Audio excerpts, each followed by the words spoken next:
thewellnesscouch.com, streaming wellness into your lives. Download the app today.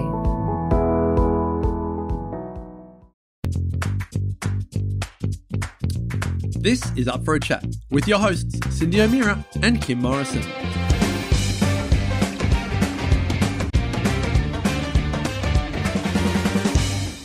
Here we are, up for a chat about the hottest topics that are important to you, inspiring you to awaken the change within. I'm Cindy O'Meara. And I'm Kim Morrison. And this week, have we got a surprise for you? The gorgeous Adam Gibson is joining us on Up for a Chat. This incredible soul is someone who is very big about developing businesses to help support biodiversity and regenerative agriculture. This is so up your alley, Cindy O'Meara. Mm-hmm. I reckon you got to come off the back of this with your opening question. I do, actually. You know, I met Adam at a biodynamics, seminar that was put on by Hamish McKay and Charlie Arnott. And it was on his property. And I didn't know anything about Adam, but everybody kept whispering about who this man was. So my question, I guess, first to you, Adam, is how did you start out in your working career? Because it's not what you're doing now, but I find it fascinating that you were doing what you were doing and how you've morphed to where you are now, which for me is one of the most exciting careers you could possibly be in, is what you're doing now. But let's start at the beginning. Cool. Well, look, thank you for the introduction. It's been some years since I've been described as gorgeous, so I'll take that.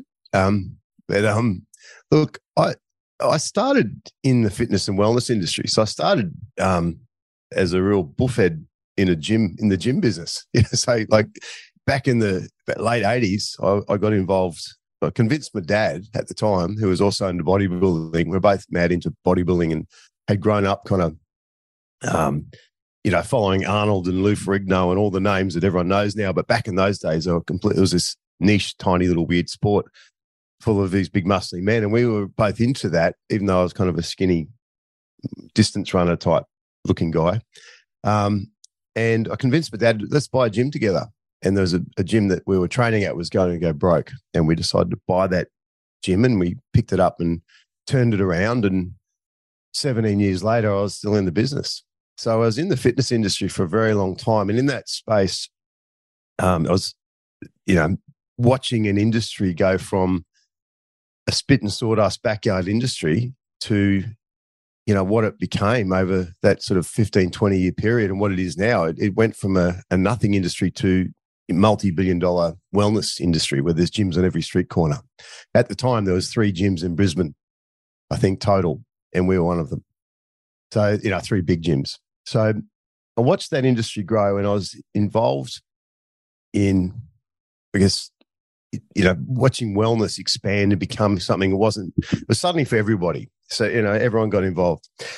And from there, I got out of that business and decided I found myself coaching people, and I realized I had a lot of aptitude to coach people in the natural health space, because I'd kind of ridden that wave of an emerging industry going from backyard industry to quite big as a fitness thing. And I saw that the natural health industry was going and experiencing the similar sort of shift and metamorphosis.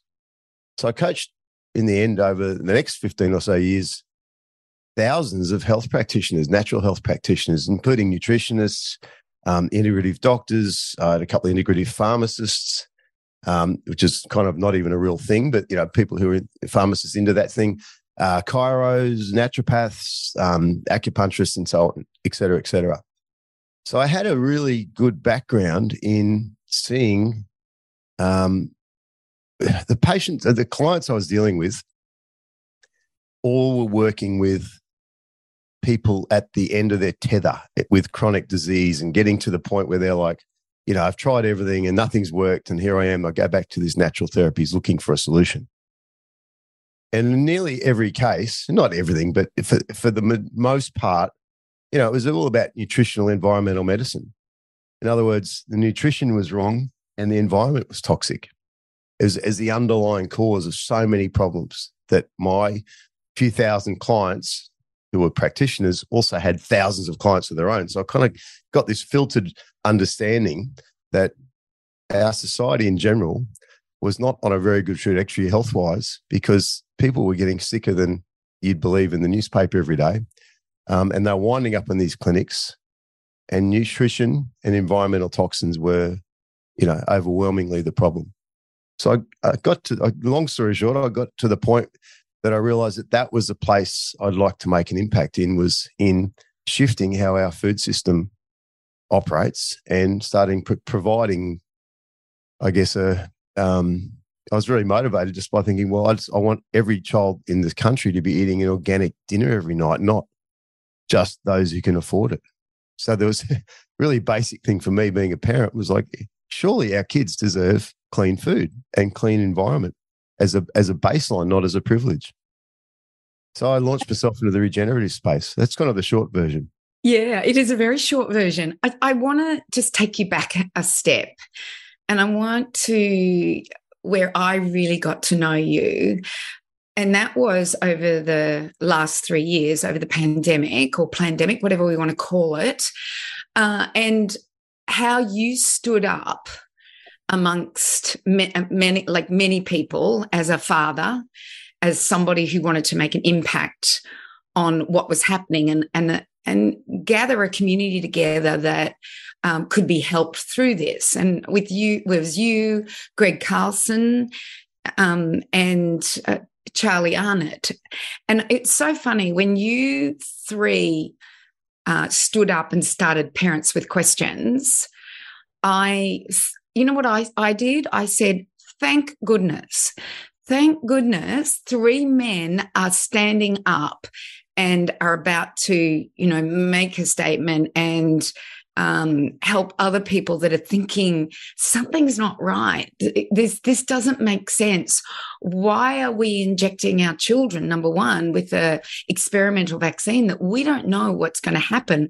Why are we putting masks on our children when we know that they don't work? Why are we isolating our families? Why, and so on and so on. So I want to go back to, how did you start Parents with Questions? What was it that the three of you just went, we have to do something? What was that impetus? Look, I've got to correct you on one thing, and two things actually. One was it was John Farriss. It was John Farriss. Yeah, it was John Farriss, Charlie Arnott, and myself. So John's, as you know, the INXS drummer, and who's a neighbour of mine, and Charlie's a neighbour also. So as the three of us were the original founders.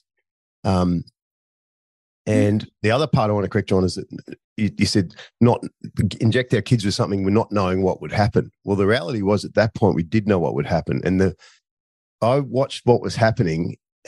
So this is the origin of it. We sat around a campfire, and I'd got my nose out of joint, and not just because the kids have been bumped out of school and they're trying to put masks on them, but when I saw the vaccine roll out, I could see the sales job that was in it. I just thought, this is just a classic, create some pain, twist the knife a bit, lock people down, terrify them, and then offer this wonderful solution. And, what could possibly go wrong? So it was just a classic sales technique.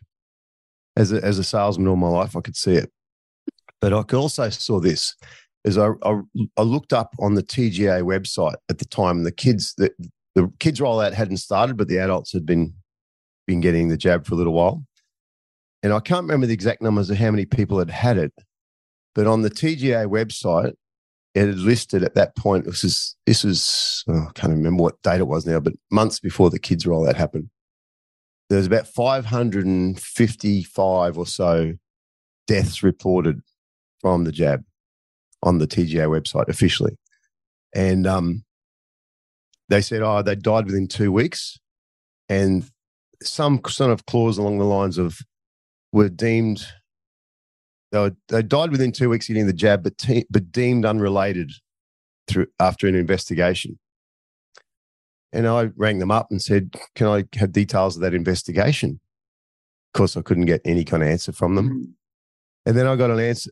So I saw this. I saw deaths. I thought, okay, people are dying from this, but why is that not in the headline? There's 550 people died of the jab, but there was only, a few people dying of COVID at the time. So I was like, where the hell is the equal reporting on this? fair enough. If COVID's a problem, let's report on it. But let's also talk about the deaths and the repercussions of taking the supposed antidote to it. Look, obviously, we didn't see that part. I rang my local MP who put a big thing out, a letter out to everyone saying, if you need anything from us, this is all an emergency. We're all in it together. So I did. I rang them up and said, look, can you explain? I wrote a really well-worded letter. I said, look, can you explain? I've noticed this 500 people had this thing and there's 500 people died from it. And you want me to give it to my kids in the next couple of months. So can you just comment on where those deaths have come from and what the investigative process was, please? And I didn't get an answer. I rang them and they said, we didn't know about that. We'll come back to you. Didn't get an answer. Long story short, I rang back eventually after about 3 goes, and I got a staffer from my local MP's office who told me to go get a life and go get a fucking life, go get fucking jabbed.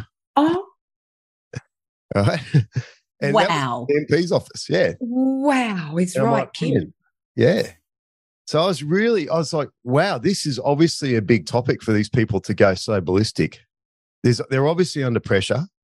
They're obviously hiding something. They're obviously scared. This is not right. Anyway, it just got my nose out of joint. I said, right. So we sat around a campfire. So let's raise some money and let's go sue these bastards. And that's where it started from. We said, let's go launch a court case and hold these government officials to account. And we did that. We raised a couple $100,000 very quickly because I just rang up everyone with money I knew and said, we had a little Zoom call about a week after that campfire and said, look, we're going to go launch a court case. Who wants to put $5,000 in? Who's in? And everyone, we had, $150,000 in the first night because everyone said, yeah, we're in. Anything we can do, they're in, And I threw $5,000 in myself at the time. I was like, okay, this is going to cost me, and we did. But we couldn't find a lawyer to take the case. We couldn't find anyone who could really represent us. No one would actually stand up and take it on. So it turned into a market. And what I realized is in our little network of people we'd collected, and there was about a couple of dozen or more at that point, we had some very good marketers. We had people who had a really good understanding of how to get a message out and persuade people and so on. So we realized that was probably somewhere we could be more effective, is if these legal cases weren't going to work. And we did launch a number of them. I have to say, we raised quite a bit of money for different legal things, and some of them are still in progress. But the biggest impact came when we thought, let's go and do some marketing and get a message out to people in a way that is hopefully going to get some cut through and have people think twice. And that message was about sort of entering the conversation, including a wobble into the conversation for people who are considering, who bought into the narrative and been, brainwashed by the media. How do you unbrainwash them and have them think twice before they stick the needle in their kid's arm? Well, it's an interesting thing, Adam, because many of us get motivated to do things either through sheer excitement or sheer bloody anger. And it sounds like you guys certainly came in with that volition and that intention. And it's thanks to people like you that we actually have people standing up and questioning and not taking the status quo. What I'm fascinated about is you personally, as a dad, not only leading this with those other two incredible gentlemen, but as a dad, where were you coming from that perspective? Where in your heart? What was your lion moment? Why was this so important to you? I think you said it, Kim. It's just, I'm a dad, I'm a father. And so I get emotional thinking about this because that's our job as adults, as parents, is to protect our next generation. And I'll do it for my kids and I'll do it for your kids. I'll do it for any kid. That's just instinctive in me. So for me, the thought of doing this to a generation of kids, it was just like, this is like a Holocaust. That was how it felt to me. And I still see it that way. And I thought, well, if this is a Holocaust and this is so dire, because, you take the proportion of adults that already died and been injured and extrapolate that across the population of children. It was just horrific. And people would say to me, it just gets me emotional, like as I said, because like that's what we're here to do, is stand up for our next generation. And I'll put my life on the line happily for my own children, as most parents will. And I can't understand how anyone wouldn't feel the same. Like that to me is just I can't even have words to compute it. It's like, that's just there. And I thought that our job as parents at this point is to stand in front of our children with everything we have. And that includes social ostracism.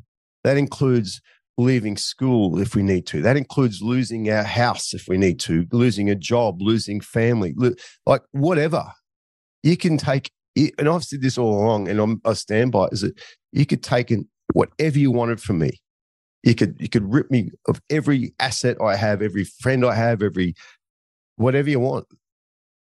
And I'd stand there and still stand up for a generation of children who deserve to be healthy. I don't care what you take out of me. So I don't know. It's so noble. It's so noble. And I'm always curious with this, with people like you and Cindy, that your nobility, your belief, your values, your integrity, your authenticity, all of those things, your passion for the next generation. I just want to flip it to both of you, because the people fighting on the other side also believed that they had all the right intentions. Now, some of them may have been swayed, but I spoke to people who genuinely had the same belief or same sense, but a completely different viewpoint. How do we account for that when we also can get Harvard professors sitting there having a debate? One is on one side and one is on the other. So it's not just academia or knowledge or education. How did you feel coming up against the people who were just as strong in their belief for the other viewpoint?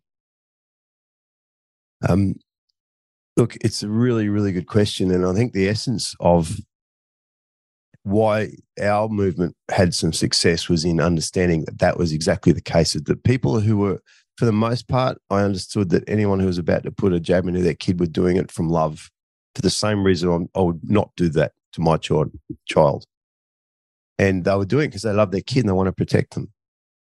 And attacking them and making them wrong was not only unhelpful, it actually entrenched their position.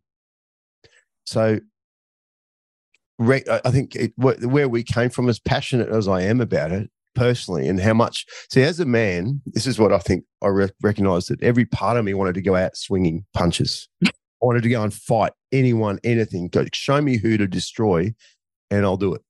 Because that's that's how I was raised anyway. That's sort of the watching John Wayne films and Rambo. But I equally recognized that wasn't effective. I tried it in small parts, and it creates more conflict, and it doesn't achieve anything. And what it wasn't achieving was changing anyone's mind. It wasn't actually getting through to anyone. So therefore, I had to put my own need to be right and have an argument aside and go, you know what might be effective. And I heard Robert Kennedy Jr. say this, and he said, look, the way to disrupt an orthodoxy, this is at the time, he said, the way to disrupt an orthodoxy is not by challenging it. It's actually by asking respectful, curious questions of it and unpacking it in a respectful sort of conversational way. So what we decided to do was actually go to people and train them, if you like, and offer them resources on how to have respectful, engaging conversations with those with a different viewpoint around something such a highly charged topic as the jab. And that's what got the transaction. That's what helped people question, because I think for my understanding is a lot of people out there were about to do something which they hadn't been even invited to question it. They weren't naturally questioning it themselves. And in the media, it wasn't like, consider both sides of this argument. It's like, no, you must do this or you'll lose your job. You'll be a social pariah. Your kid will die. They give you all this fear. And instead we said, have you looked at the testing on this thing? Have you considered what might happen if the big pharma get this wrong? Have you looked at some of the side effects that are happening else there? Are you aware of what the myocarditis rate is in adults who've taken this thing? Those, like not being right, but being curious. And it gave people, what was interesting, it gave, I believe, people a something they could do. A lot of our followers and people, our audience went, wow, something now I can actually physically do. There's a tool here I can use to be effective all of a sudden. Whereas previously they were just shouting from the rooftops and not getting anywhere and having arguments with family and people that it wasn't effective. Suddenly they had something that could be effective. I'm interested in your take on that too, Cindy. Oh, well, I think you said the most important thing and that is being courageous. So one of the most courageous things that we can do is question, inquire, and be curious. And Brené Brown says curiosity is an act of vulnerability and courage. We need to be brave enough to want to know more. And I just think that people were happy to, watch that television set, be told by the media what they had to do. And because of fear, as you said, they did a great sales job because of fear. And then they found an answer to it. First of all, they came up with a problem. What's that Matavani effect or something? Matavali, where he shows that people don't know how to play the piano and sees it as a problem and then finds a solution. He brings the piano into the town and teaches lessons. It's called an effect of some sort. But, that to me is what happened. And then I thought it was good the way you talked about how to do respectful conversations. And I think the most important thing is to ask questions to those people. Have you looked at this? Maybe not give them statements, but, those questions. So in my way of thinking, and I wanted to ask you this question, and then I kept thinking, should I ask this question on this podcast? Because I don't understand how there could be 550 assumed deaths by the TGA and that product not pulled. If it was a vehicle, if it was anything else, and we've had vaccines before where they've killed 10 people and they have pulled that vaccine, like I think it was swine flu.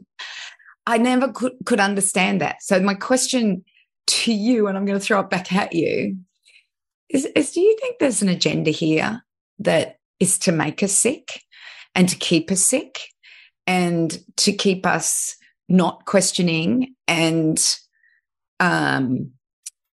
towards something? Do you think there's something, or they've just made a big mistake and they were stupid? I know this is a huge question. Yeah, no, it's a good one. I've thought about this a lot, and I don't pretend I know the answer. This is what I suspect. I think it's not an agenda as much as it is just systemic. I think it's just Cindy, you and I have been in the natural health industry for a long time, and we know that they don't want natural health. Like they've been trying to push, the same mob, the TGA. You try to bring in a herb or some herbal formula into Australia, and they put you through a $50,000 3-year process of trying to justify why it's not toxic and all this sort of thing. At the same time, while they claim it doesn't work, they don't want people to have natural health. They want you to be dependent upon big pharma for, it's good business to have people dependent on drugs ongoing. So I think the corporate motive behind it is probably to blame, and the agenda is almost just a corporate one. So let's get people on the drug bandwagon and keep them vaguely sick but not dead. It's good for profit. So it's a good business model. Yeah, it is a good. Unfortunately, yeah, it really is. And I've worked as a consultant for some large health organisations in the past, and they were sponsored by drug companies, and I could see what their agenda. I looked back in time now. I go, wow, that whole drug company was sponsoring, that diabetes organisation, for example, to basically keep people buying their drugs. They weren't trying to solve and cure diabetes. They were just trying to manage it so that people could live, in their words, live well and, stay on the drugs and you'll be okay. And they're not looking for a solution. They're getting what they want, which is long-term customers. So agendas, is there reptilian people running the show and all that kind of thing? Who knows? But certainly in the way it plays out, I think corporations don't have a conscience. Corporations, by almost, are completely they're psychopathic in nature in a lot of ways. Not necessarily, but they can be. They can easily become psychopathic and completely devoid of any, human emotion or any feeling, because people are removed from responsibility.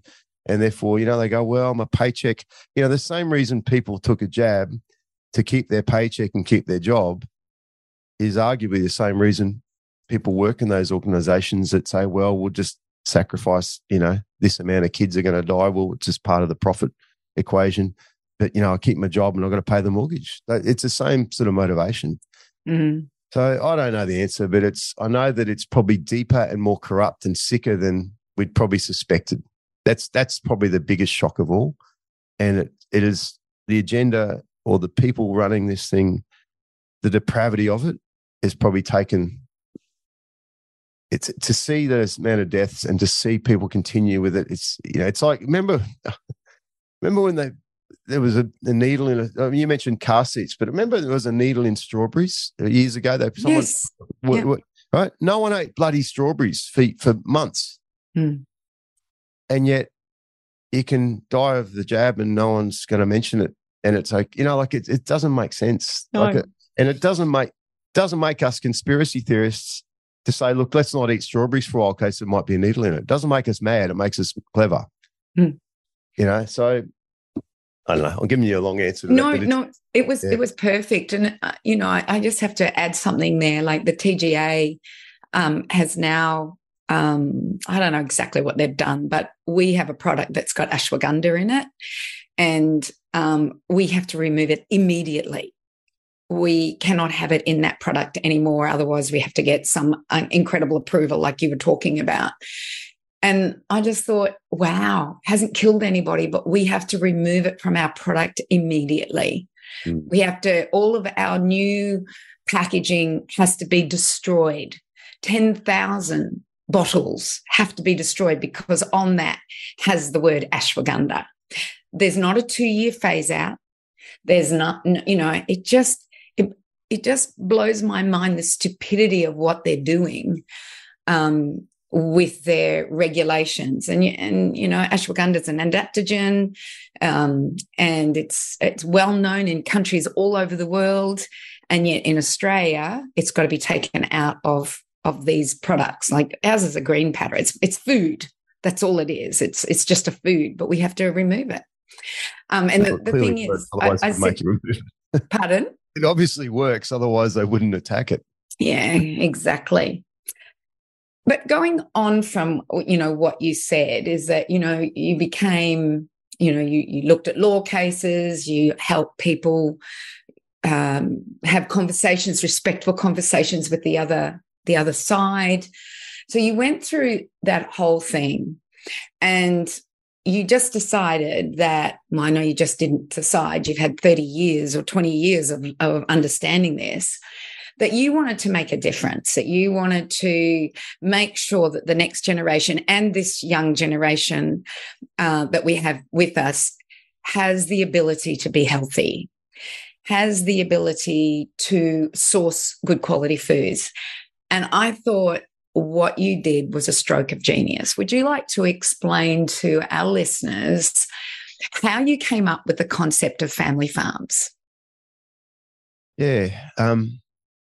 Look, it did come off the back of the parents of the questions, sort of I realised that, I guess in myself, it was so draining and so traumatic and so utterly depleting. What we did was, for me personally, I just put everything into it.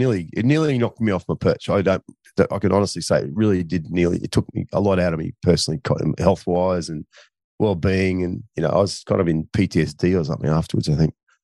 And I realized I couldn't fight anymore. I'm not going to try and keep fighting the system. And I could also realize that no one else wanted to keep fighting either. In fact, the fundraising would dry up and things would get it was not going to continue the way. And there's a tendency when you've been in that position to want to keep doing the same, because it's part of it tickles the ego and says, oh, I'm somewhere, I'm important now and I've got to keep going. And, I thought, no, this is not going to happen. So I thought, what, long story short, but I thought, what can we do that is creative rather than combative? What can we create as a solution to give people something to move towards rather than run away from? And because I already had an interest in farming and I believed in food and I knew the need for it, and that was kind of my background anyway. And, that thing I mentioned at the beginning of this podcast, I said, I'd like to see organic food on every kid's dinner plate. That was my business mission for the last 5 years anyway. That's what I was trying to achieve. I just wasn't getting far with it, to be honest. So I was trying all these different approaches and nothing was, little bits and pieces were working, but I was only getting my foot a bit of toehold into the whole system. And I thought, well, I always feel guilty. I thought, well, maybe I could just offer what I've already been trying to do to our audience and see if people want it. And we just put a webinar on one day and I said, look, guys, we want to create something positive. We want to get something that gives something back to your kids. And it shores up against food shortages and about, the toxicity in our food and all the rest of it. Actually, I should say it was also came about because I went down to the IGA or the Food Works here in Bangalore with my kids one day, and they wanted to make me wear a mask in order to shop there. And I said, I'm not wearing your mask, mate. I haven't done it all along and I'm not going to start now. And this little shit of a manager, sorry to swear, but I got better words for him as well. But this guy refused to take money from me to buy food at Foodworks without putting a mask on in front of my kids. And I was just ready, when I said, mentioned Rambo and stuff earlier, I was ready to go Rambo on the guy. And I thought, no, composure, walked out. And that was part of it. I thought, never again am I going to be dependent upon a system that's going to force me into doing something to comply just to feed my kids. That is Orwellian. Mm-hmm. I'm not going to be part of that. So how do we create something better? And so we went back to our audience and our people and said, look, guys, what if we could all buy a farm together and we put a farmer on it to grow food for you, and everyone can eat good, healthy, quality food and have some ownership in a property that, has that is a legacy for your kids and a place for our kids together and get together and feel safe and, connect to things that are important again, like being in the bush and playing outside and fresh air and all that stuff. And being around, some good people as adults in a village again. And we got overwhelmed with the response. We said, look, if you're interested, put $1,000 in this account and we'll take that as a sign that you're serious. and we'll go ahead and make it happen. Have no idea how that was going to work or how that might look. And then we were left with this, 200 odd families all saying, yeah, let's go do it. We said, right, we better figure out how to do this now. So we went I love how you jumped in the deep end. I didn't know you did it that way. We do everything that way. We just go, what if we can do that? Who wants in? And then we see if there's audience for it. Then we go ahead and backfill it. I think that's a Kim Morrison. I got to say, that is a Kim Morrison, Adam. Like, she'll go, right, I'm going to create this blah, blah, blah, blah, blah, this conference, this summit, this series. And then everybody signs up and she's like, right, I better get going. Adam did a Kim Morrison. Great. It's really great. And they asked me, what's it include? Oh, would you like to know? What a surprise. That's the beauty of surprises, isn't it? Kim is the master of it. And then she creates this incredible program that blows my mind. And then you do the same. You're sister and brother from a different mother. But I think too, it's that whole thing of jump off the cliff and find your wings on the way down rather than wait for it to be perfect. And I think there's change agents out there, and we need both sides, obviously, because people like me can also get carried away with the emotion and the drive of it. But we do realize also, even with your beautiful regenerative farm and the whole thing with parents with questions, all of that, it does require money, a financial input to make this a success and viable for everybody. Could you explain to us how well that went then, and where are you up to now with this beautiful farm or farms? Yeah, look, the money thing's an interesting one. It comes up a lot for people, and I know I used to coach a lot of my health practitioners. A big block for them was actually, I was a business coach to them, right? So I wasn't teaching them how to do health, but I was teaching them how to do business better.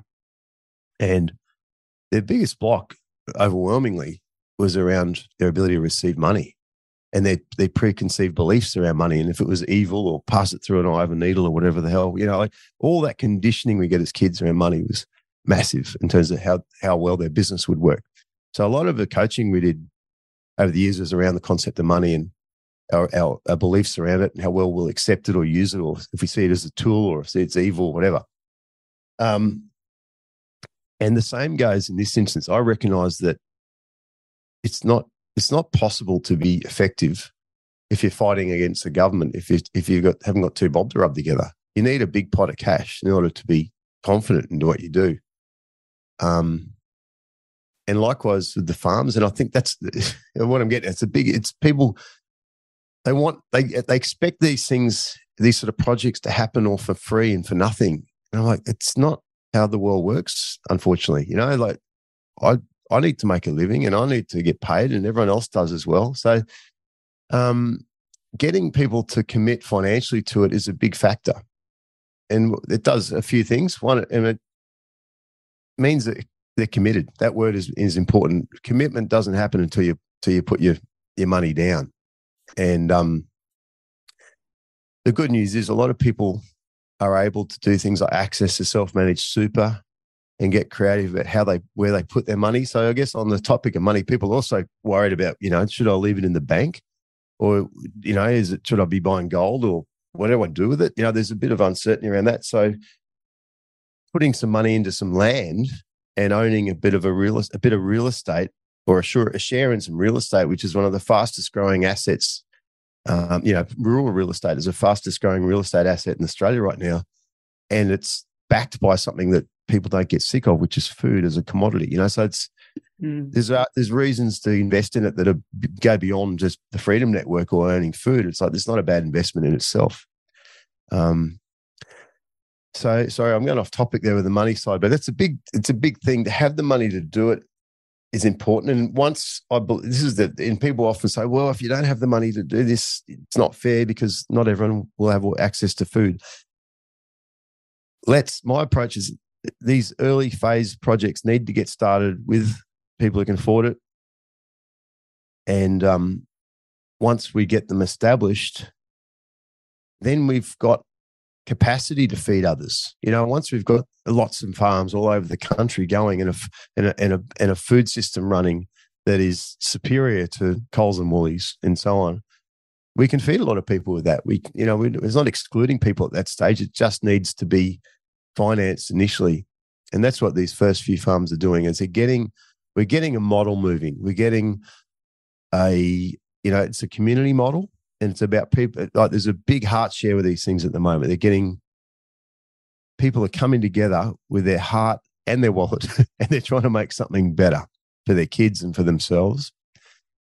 And the bigger picture will be, it's about creating what I call food system A. Let's make a food system that is everything that food should be and can be and used to be.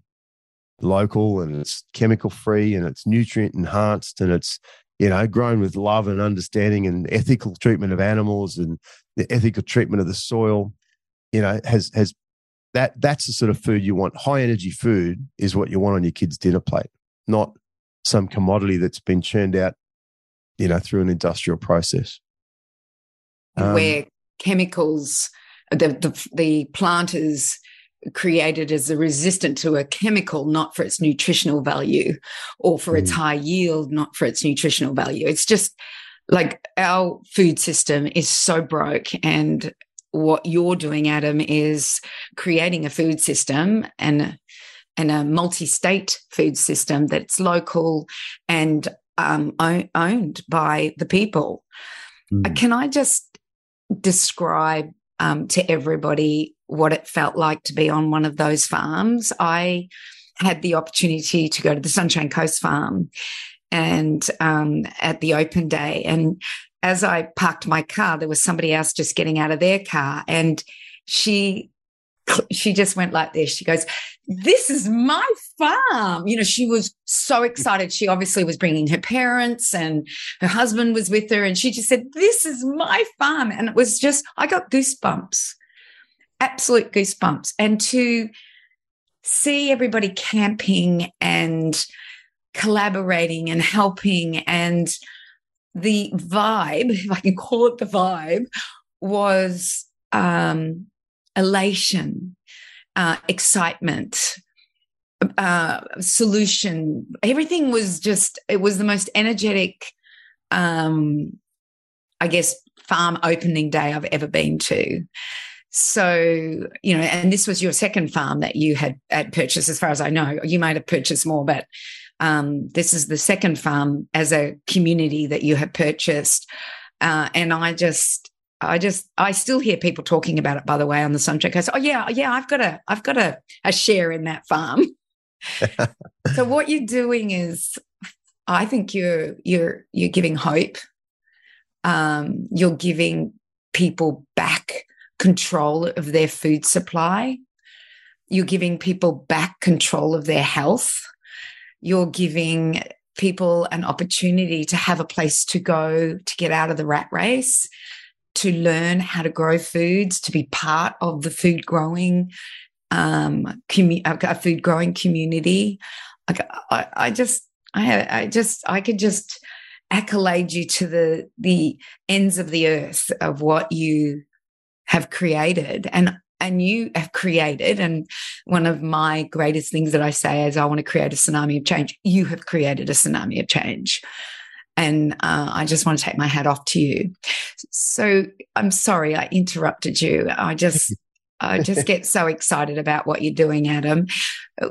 Please go on and talk about how you structured it, and how I know I couldn't believe how you structured it, and how many farms you purchased. And I know last time he was meant to be on this podcast, just letting everybody know, he was out buying a farm in Western Australia. So we forgave him for getting to be with us. But yes, that's where he was. So yeah, let us know what you've been doing and how you've structured it. How do people get on this in their community or in their area? Because I'm sure, you know, you've got more areas that you're going to be purchasing these beautiful farms in. So yeah, sorry, continue. I interrupted. Yeah, no, that's okay. No, it was lovely listening to that. It's a good reminder, because often it's easy, you know, to get caught up in the weeds of making these things work, and it's just, you know, reconnecting to what it's doing and the big why is such an important thing, and it's lovely hearing it from your voice. Yeah, you describing it. Look, we've got. We're coming up to 4 farms now. We've got Hunt. We've got a farm in the Hunter as well, at a place near Dungog, near Barrington Tops. Yep. We've got Cambaroon up near Sunshine Coast near you guys, up near Mullaney, and we've got one out at what we call Mount Lion, which is out at Lynch's Creek near Kyogle, in the Northern Rivers.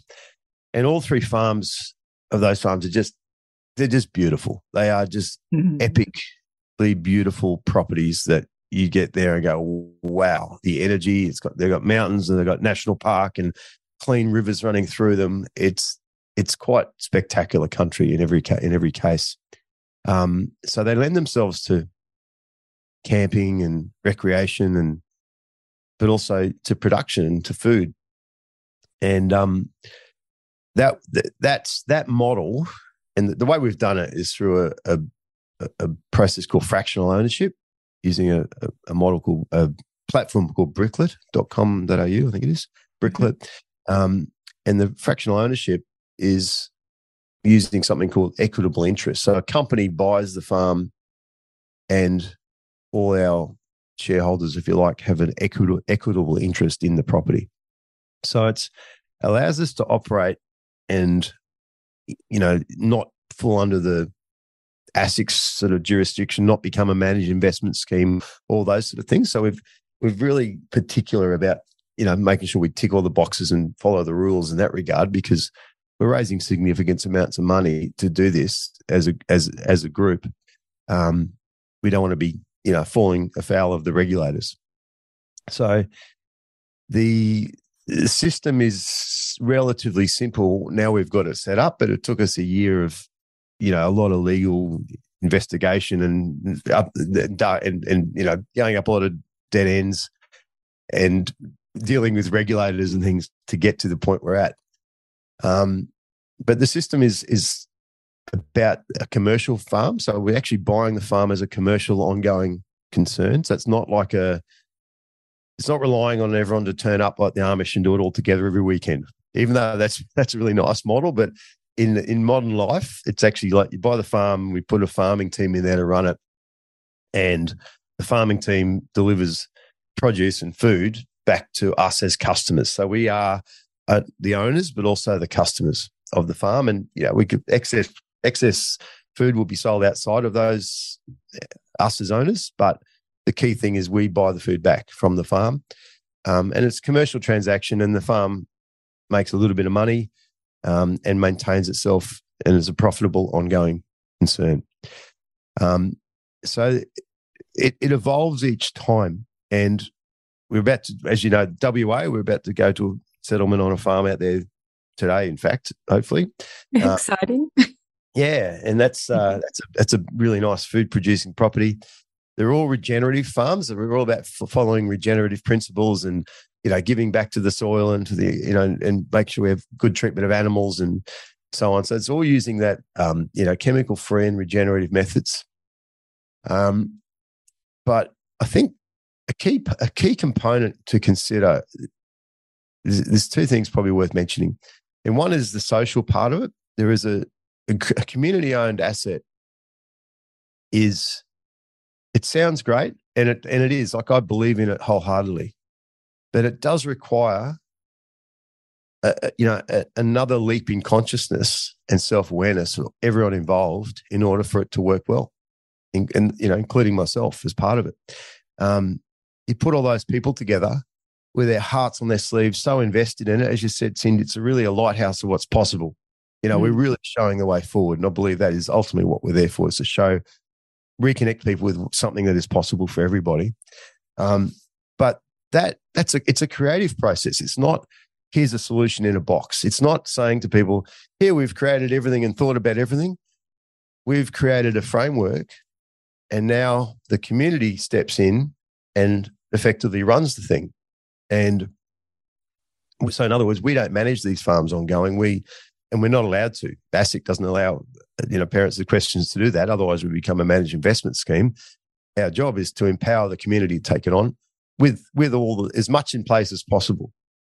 But that's a co-creative process, and it takes a lot of awareness, and it takes some challenges in that in terms of getting us as a community to really work together. Particularly coming out of the Freedom Network, where we've all been burnt by authority and the old structures a little bit. So we're in a process of creating something new on more than just the physical level, I think is probably a point. But on a very practical note, moving forward, we're now looking at the model we've been created and said, look, the demand for this arguably is about to go exponential. And the reason for that is the looming mRNA vaccinations going into our meat source. Cattle, pigs, and sheep, if they have their way, will be, if the government has their way, will be all vaccinated in the next little while with mRNA vaccines against lumpy skin disease and things. So should that happen, no one's ever going to go out for meat pie ever again.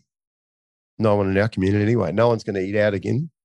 You won't be able to buy food at Coles or Woolies and be of any guarantee that what you're eating isn't containing the very stuff you've spent the last 4 years avoiding.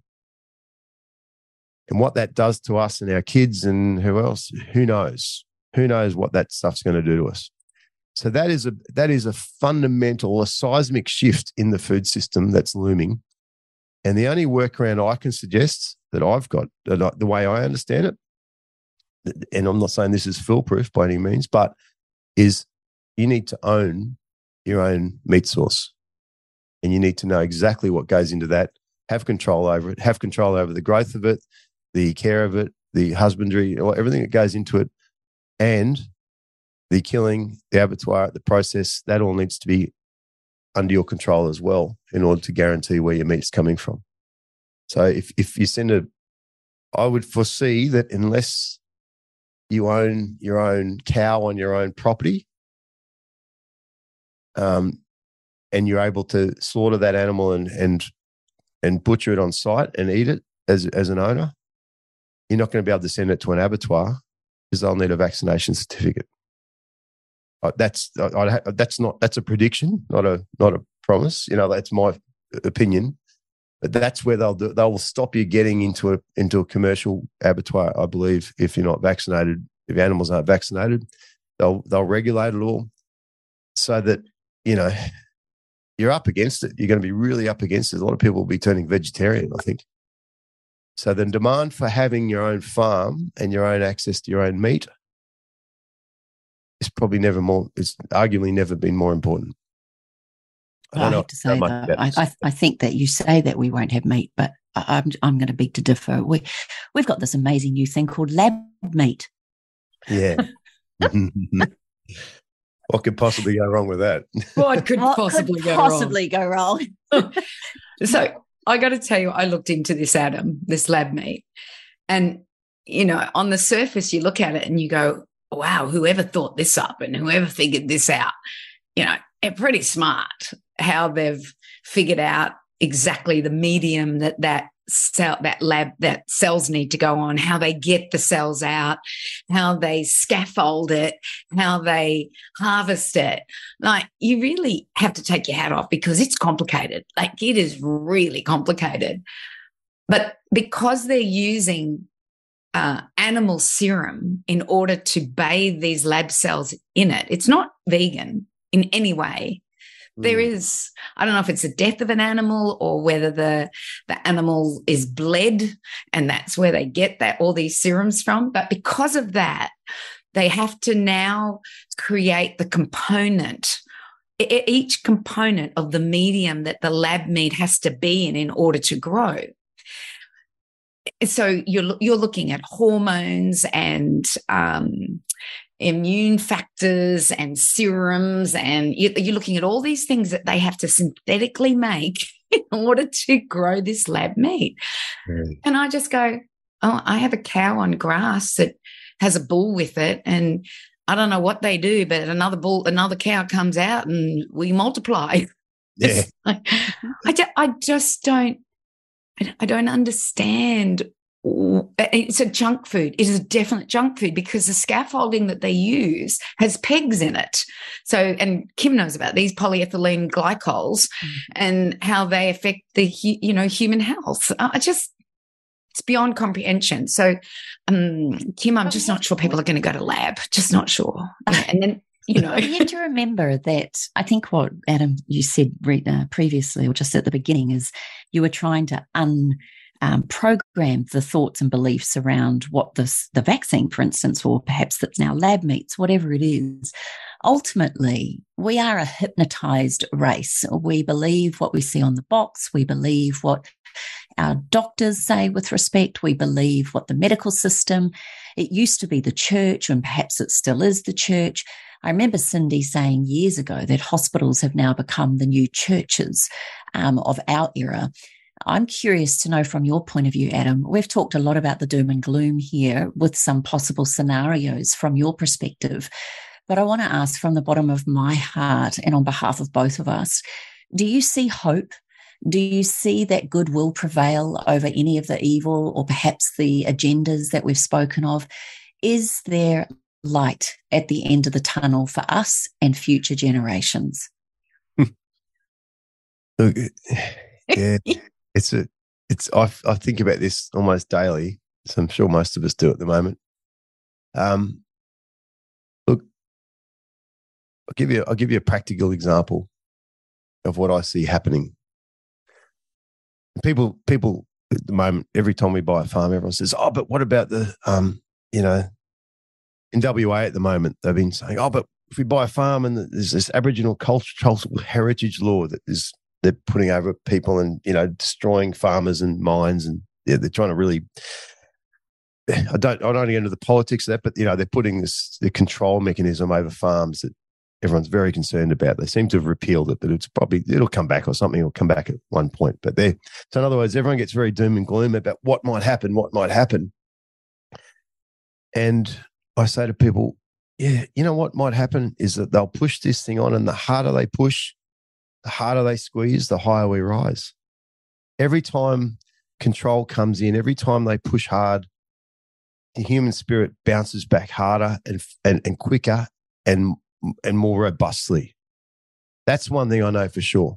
Not on everybody, not on every one of the population, but in a proportion of us, we go, you know what, bring it on, because we got enough fight. We got enough love in our heart. We got enough consciousness. We got enough belief in our future that it doesn't matter what you do to us. We'll keep bouncing back. We'll keep coming back. I saw this after the floods here in Northern Rivers, and it was just so inspiring. The place was absolutely, devastated is not the right word for it. It was destroyed. The whole city of Lismore was just taken out. And, people were just traumatized beyond belief. But this is a town that, the week earlier, you'd have to be walking down the street and people would be shouting at each other to put masks on and, not letting you in the shops because of vaccine status, all that kind of thing. And a week after the flood, they're feeding each other, cleaning each other's houses out, looking after each other. See, love wins. The end of the day, it just, people come back to that when they remember what's important, and that's what wins. The evil stuff and the ugly stuff is there, and it looks like it's overwhelming, and maybe it is. Maybe it wins a lot of the time, but it's not ultimately going to have. It's not as strong, but a far stronger power and forcefulness is a power rather than a force. Is that human spirit and people's love for each other. If we can't believe in that, then I give up.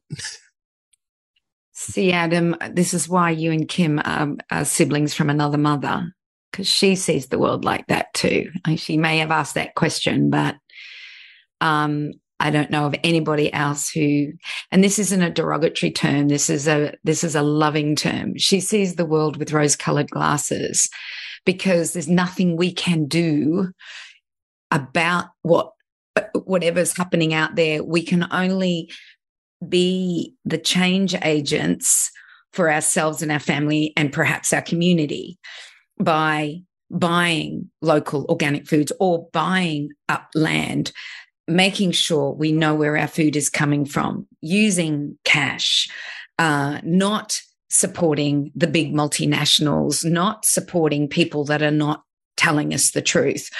So I love the both of you, because that's, when I hear you speak, Adam, I feel like I'm hearing Kim speak, because she has hope and you have hope, and you both also work towards helping people make a difference in their lives. Kim might not be doing it with farms, but she's definitely doing it with her coaching and her programs and protocols and everything that she does. So I want to commend the both of you. I want to commend you, Adam, because I always do, because I talk about you, I think, every day to somebody, especially people who boy are crush, losing. Adam. Pardon? Yeah, boy crush. Just because people are losing hope, and you've given them hope, and thank you. Thank you to both of you. I've decided you're siblings. That's it. Well, I'm happy with that. I'll take it on. I'll go with that one too. Thank you. I want to come. I want to come down and play and stay at your place. I do have one final question. I know we could talk all day, and I especially love having you two all to myself and with these listeners. I wonder, just from your personal self, gorgeous Adam. Yes, I am calling you gorgeous. Who inspires you? Who keeps your heart going? Who Who or what is it that is your driving motivator? Apart from your children, I get that loud and clear, and future generations, but you're a coach and a supporter for so many other people. Who's yours? Good question. Thanks for that question. It's a good one. It's and it changes a lot for me. Well, not a lot, but it changes. Look, I've always been inspired in the past, long before any of this happened, by stories of Mandela and Oscar Schindler and Gandhi, and I know they're a bit cliched saying those, but the people I'm intrigued when people, and Ali, I've got a big picture of Muhammad Ali on my wall, and seeing how people react and conduct themselves in the face of violent opposition have always been interesting to me and always been inspiring. And I kind of recognise that that's the point we're all at now. We've got our moment. I think it's worth saying that. I think this is what I'm really aware of, acutely aware of, is this is our moment. This is our moment in history. This is our Vietnam or our civil rights or our Holocaust or whatever it is. That's, this is it for us. This is, as adults, we've had a pretty easy ride, I think, our generation on anyway. So right now I look at people. I'm reading Robert Kennedy Jr.'s book, and I find him an enormous, the fact he turns up in the face of so much adversity and keeps coming back, standing up for the poor people, the people who are oppressed, for the next generation, for the environment, no matter what. That to me is an enormous amount of inspiration. He's my current hero. And like I said, Ali and others in the past, and it's not just about their success, it's about what they went through and who they turned up as in the face of it. So, yeah, I think I'll call Kennedy my current inspiration. Zach Bush has been someone I was lucky enough to meet him in his last tour when he's out here, Dr. Zach Bush. Amazing inspiration also over the years. But in the current particular crisis, and there's people, some of the doctors that have stood up and stood out, like Robert Malone and I can't remember all their names even at the moment. McCullough and Melissa McCann, and there's so many of them. Yeah. And also, the guys like Brian Rose from London Real and some of the podcasters and the people that have really, be the ones that, what's been interesting in this whole thing is like, there are not that many of them out there who've really stood out. Like Senator Gerard Rennick is someone I've met a few times and just have so much respect for. I mean, the man is just prepared to go to war with anyone and maintain his composure and speak his truth. And I'm like, man, there's not many of them out there though. So they're my inspiration. I hear that and I go, yeah, there's some good individuals out there. There's some good human beings. There's not as many of them as we like, but thank God they're there. I think, Adam, that these are the people that we hear a lot of, like Robert Kennedy and Peter McCullough and Senator Rennick and Malcolm Roberts. So they're in the public eye, and so we hear them. But there are a lot of people that aren't in the public eye that are still doing great things out there. We just don't know that they're out there doing it. And I think it's that collective consciousness of those people that drive people like Robert Kennedy. Like, he just blows me away at the moment. I'm watching him, go for the presidential election. I think the last person we spoke to said he's not going to win, even though we'd all like him to win. He's not going to win. Well, there are some people that don't want him to win, but I just remember him saying he's not going to win. And I thought, oh, that's a little bit negative. I just think we have to be consciously aware of how we are saying those things, and be more conscious about saying he's got hope. There's enough people out there that are backing him. The same for Rennick and Malcolm Roberts and you. So, it's an honour to be put in that list, I tell you. You deserve to be there, Adam. We are so in awe of you. When I heard you speak at the Nutrition Academy Summit last year, I had no idea there was an opportunity like what you've created. And it's out of the adversity or the challenge or the rising, as you call it, that we actually do find solutions, or we do look for new and innovative ways. So again, both of us just want you to know that we do hold you in that regard, and we are absolutely honoured and privileged to have you on the show. And I know that we're going to get lots of listeners saying, thank you for bringing him to our ears. So I just want to say thank you as well. You are my new superhero. Well, Kim, thank you. It's remiss of me not to say this too, is that what you just said before too, Cindy, is there is, in Parents with Questions, it's very easy being the face of it to sort of take a lot of the accolade for it. But as you pointed out, there is everything that's happened in Parents with Questions, and even the family farm as well, was down to everyday people who don't get the audience, who haven't got the profile necessarily, don't have a microphone in front of them, being brave enough to step out and do something in defense of their kids, in defense of other people's kids, standing up and being courageous.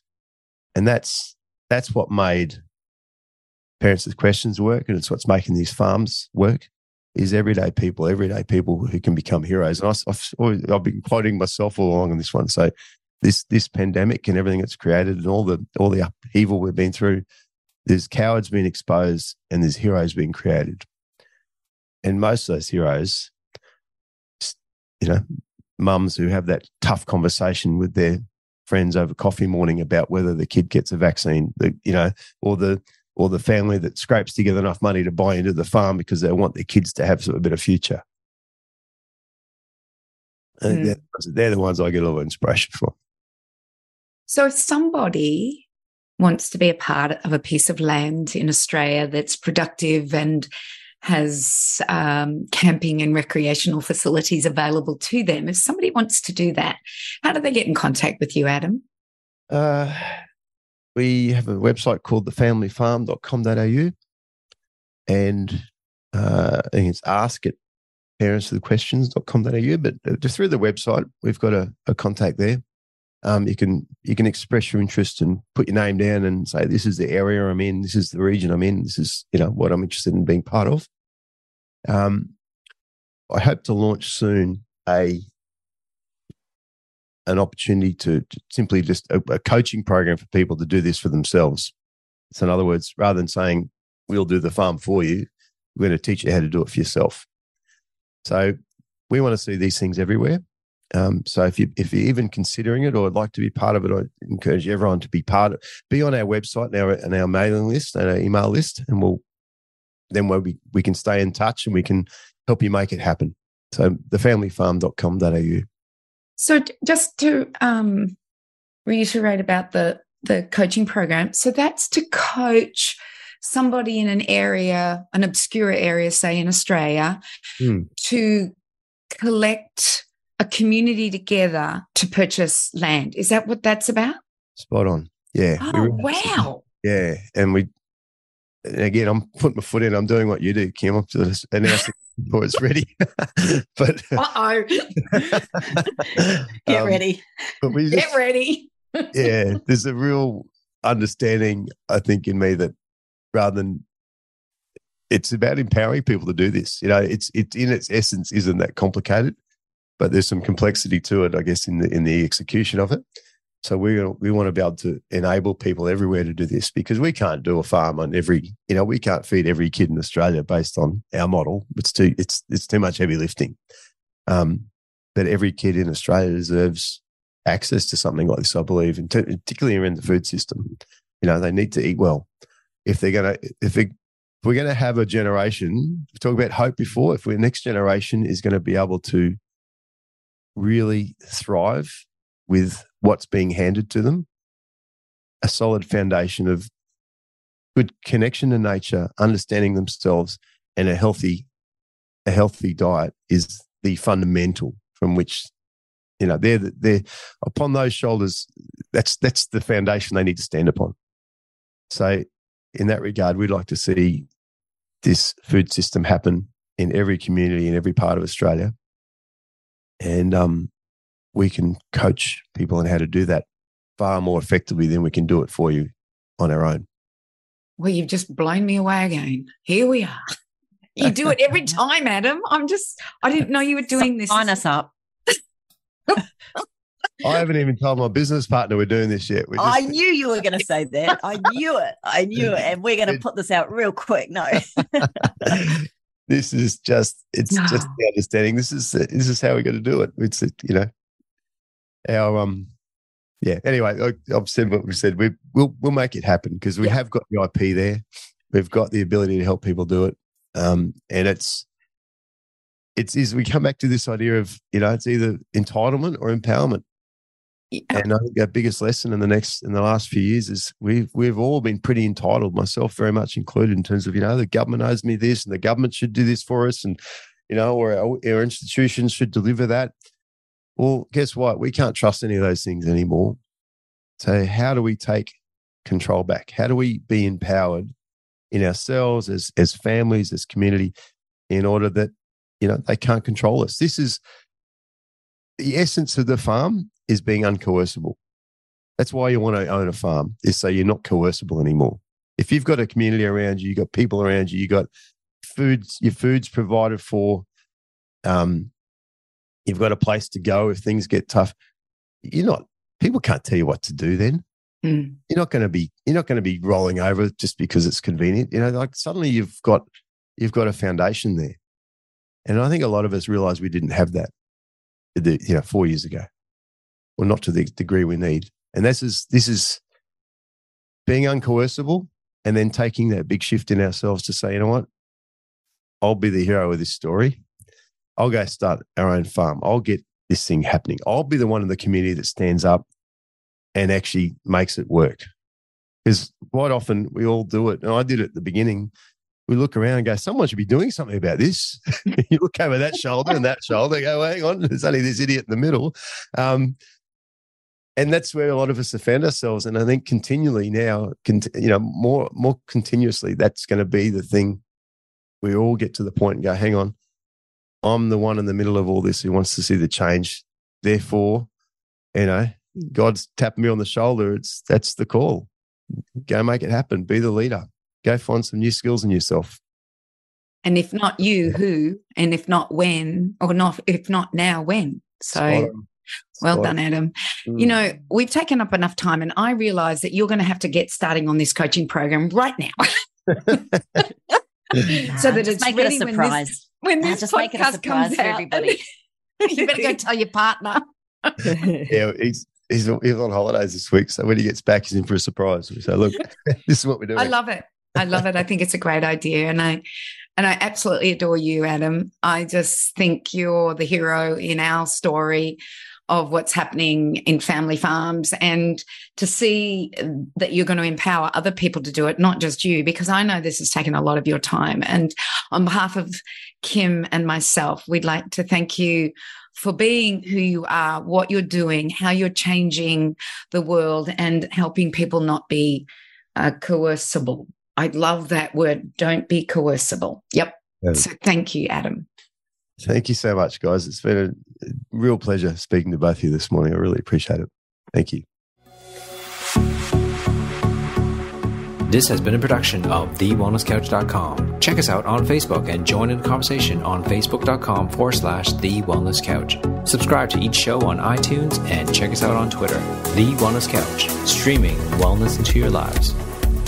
Whilst the Wellness Couch presenter endeavor to provide accurate and helpful information to their listeners, these podcasts cannot take into account individual circumstances and are not intended to be a substitute for health and medical advice from a qualified health professional. You should always seek the advice of a qualified health professional before acting on any of the information provided by any of the Wellness Couch podcasts.